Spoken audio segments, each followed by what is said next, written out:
Bir şehre yapılacak taarruzun nihai amacı o bölgede yaşayan halkın moralini bozmaktır. Bunu sağlamak için iki şeyi başarmalıyız. Birincisi, şehri fiziki olarak yaşanmaz hale getirmeliyiz. İkincisi, insanların bilinçaltına sürekli olarak tehlikede oldukları düşüncesini yerleştirmeliyiz. Bu nedenle öncelikli amaç iki yönlüdür. Yıkım ve ölüm korkusu yaratmak. 13 Şubat 1945 gecesi saat 10'u gösterirken, Almanya'nın doğusundaki Saksonya eyaletinin başkenti Dresden'in çatılarında hava taarruzu sirenleri çalıyordu. Şehir sakinleri sirenleri fazla ciddiye almadan bunun da bir başka yanlış alarm olduğuna inandı. Savaş 5 yıl sürüyordu ama gölgesi henüz o bölgeye düşmemişti. Rönesans ihtişamının bir başyapıtı olan şehirleri daha önce hiç bombalanmamıştı. Neden bombalansındı? Askeri açıdan çok az önemi olan bu şehir aynı zamanda açık statüde bir yerleşim olarak kabul ediliyordu. Yani bu şehir kendini savunmak için hiçbir aracı olmayan sivil bir merkezdi.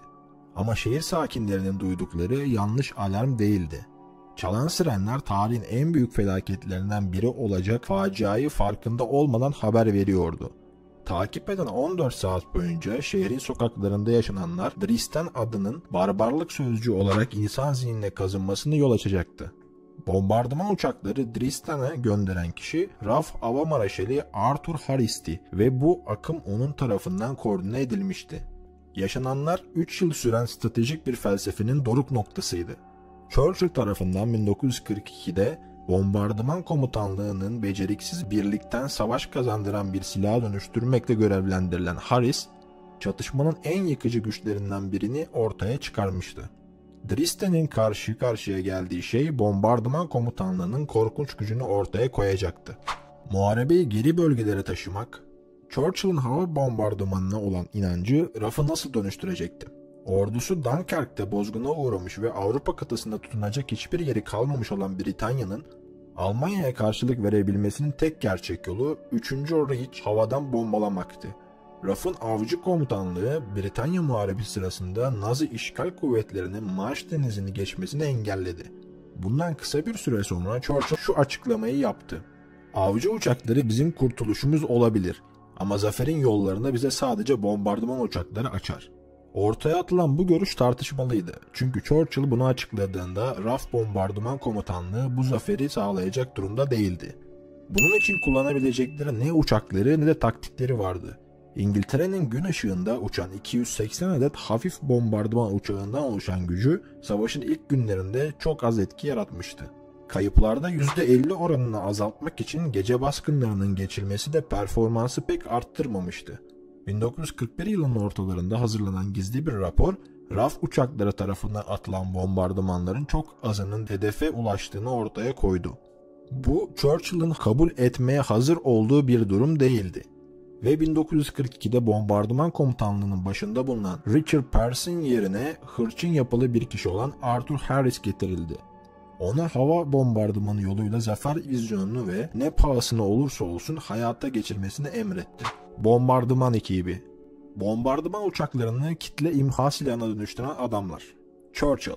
Sivil hedeflere karşı yapılan bombardımanı fikrinin büyük bir savunucusu olan Churchill, bombardıman komutanlığının başına Bomber lakabı takılan Harris'i atadı. 125 bin personel bu birliğe katıldı. Bunlardan 55 bini öldürülecekti. Churchill ayrıca bu hava birliğinin Almanya'nın şehirlerini havadan vurmak için gereken muazzam miktarda kaynağa sahip olmasını sağlama konusunda da etkili oldu. Hava Marşali Arthur Harris. Bombardıman komutanlığının başına getirilen Harris, saha bombardımanının savaşı kazandıracağına dair çok güçlü bir inanca sahipti. Sabit fikirli ve azimli bir karaktere sahip olan Harris, aynı zamanda strateji ve lojistik konularında da dahiyane bilgiye sahipti. Göreve atandıktan sonra 3 ay içerisinde Almanya'ya karşı 1000 bombardıman uçağıyla taarruz etme sözü verdi ve bunu başardı. Yapılan hava taarruzlarında 600 binden fazla sivil Alman öldürülecekti. Grup lideri Yüzbaşı Leonardo Kieser. Yüzbaşı Leonardo Kieser, RAF'ın en geç grup lideri ve bombardıman komutanlığının en fazla madalya alan pilotuydu. Bombardıman mürettebatının yaratıcılığından ve cesaretinin ve özgüveninin bir simgesi olan Kieser, muharebede muazzam riskler alırken uçak tasarımlarının ve taktiklerinin de geliştirmesine de yardımcı oldu. hayatının geri kalanını hayır işlerine adadı. Önemli bir hedef. Churchill, RAF'a Berlin'i bombalayın emrini verdi ve savaş boyunca Nazi başkentine diğer tüm Alman şehirlerinden daha fazla bomba atıldı. 24 Ağustos 1940'da Alman bombardıman uçakları Londra'ya taarruz etti. Almanlar limanları vurmanın yanı sıra şehrin finans merkezi ve West End bölgesine bomba yağdırdılar.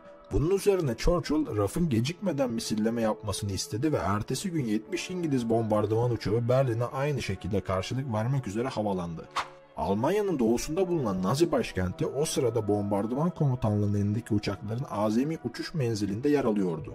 Bununla birlikte İngilizlerin ne uçuş ekipleri ne de kullandıkları taktikler Berlin'e fazla hasar verecek yetkinlikte değildi. Yine de önemli bir psikolojik darbe vurulmuş ve Luftwaffe'ın başı Hermann Göring asla bombalayamayacağını iddia ettiği şehrin hava taarruzuna karşı savunmasız olduğu gösterilmişti. Savaş boyunca Berlin bombardıman komutanlığı tarafından birçok kez hedef alınacaktı. Marshal Harris, Kasım 1943'te Berlin Muharebesi adını verdiği hareketi başlattı. Sonraki 4 ay boyunca Almanya'nın teslim olmasına yol açacağına inandığı 16 ayrı taarruz için şehre çok sayıda filo gönderdi. Ancak sonuç onun düşündüğü gibi olmadı. Yapılan taarruzlar neticesinde RAF 1047 adet bombardıman uçağını ve bunların mürettebatını kaybetti. Buna karşılık 4000 Berlinli öldü ve nüfusun 1/10'inden fazlasına denk gelen 450.000 kişi evsiz kaldı. Hitler'in başlattığı topyekün savaş kendi evine sıçramıştı. Yeni bir savaş, Direktif 22. Askeri hedeflerin hassas bombalama yöntemiyle ateş altına alınmasının maliyetli olduğu ve istenen etkiyi sağlamadığı ortaya çıkınca RAF komuta kademesi gözlerini yeni bir hedefe çevirdi. Bu Almanya'nın sivil halkı olacaktı. Ağustos 1941'de Hava Kuvvetleri Komutanı Sir Callens, o güne kadar yapılan İngiliz bombardıman hareketinin etkinliğine ilişkin BAT raporu adlı bir belge sunuldu. Rapor çok kötüydü. Örneğin ortalama olarak her 3 İngiliz bombardıman uçağından sadece bir hedeflerin 5 mil yakınına ulaşabiliyordu.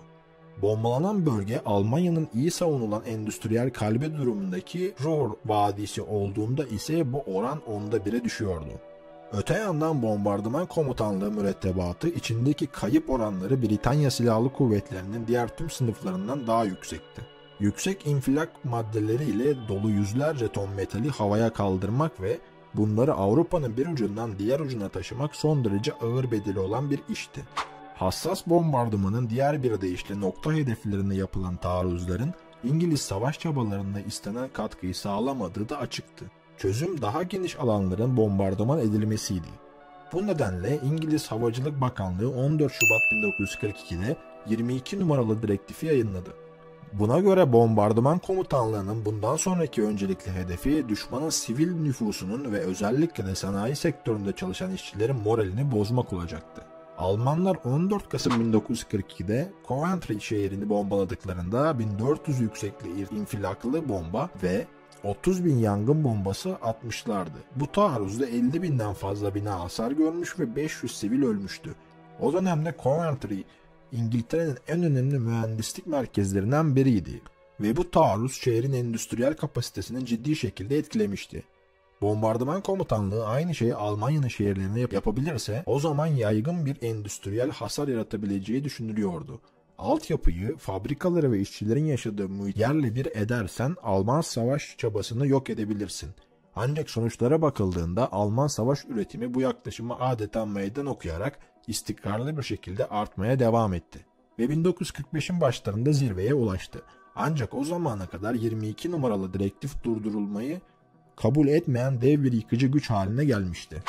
Dresden bombardımanı RAF tüm yıkıcı gücünü bu kentin üzerine boşalttı. Dresden'i bombalama kararı 4 Şubat 1945'te Kırım'da Churchill'ın Stalin'e bombardıman uçaklarının Almanya'ya ilerlemekte olan Kızıl Ordu için yolları açma sözünü verdiği Yalta Konferansı'nda alındı. Bundan sadece 9 gün sonra bombardıman uçaklarının ilk dalgası gece saat 10'u birkaç dakika geçe şehri vurdu.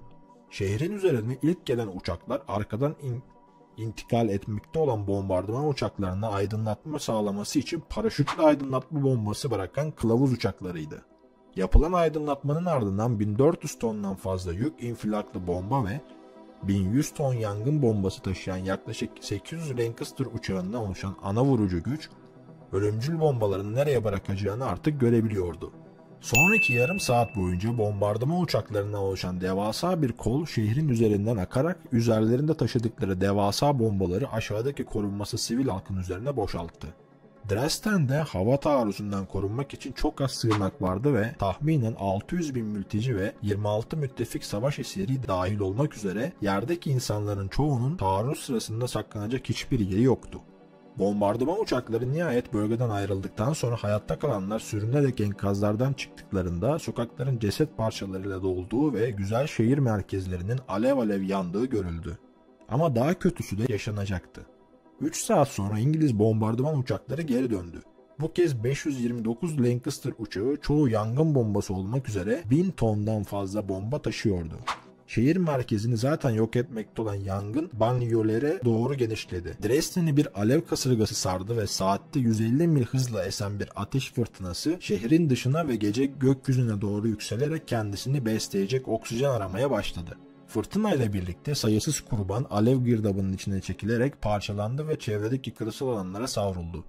Diğerleri ise kaçmaya çalışırken yanan asfaltın içinde eridi ya da saklandıkları mahzenlerde kaynayıp yok oldu. O dönemde Dresden'de bulunan çok sayıda mülteci nedeniyle kaç kişinin öldüğünden kimse emin değildir. Bazı tahminler 300 bine kadar gitmektedir.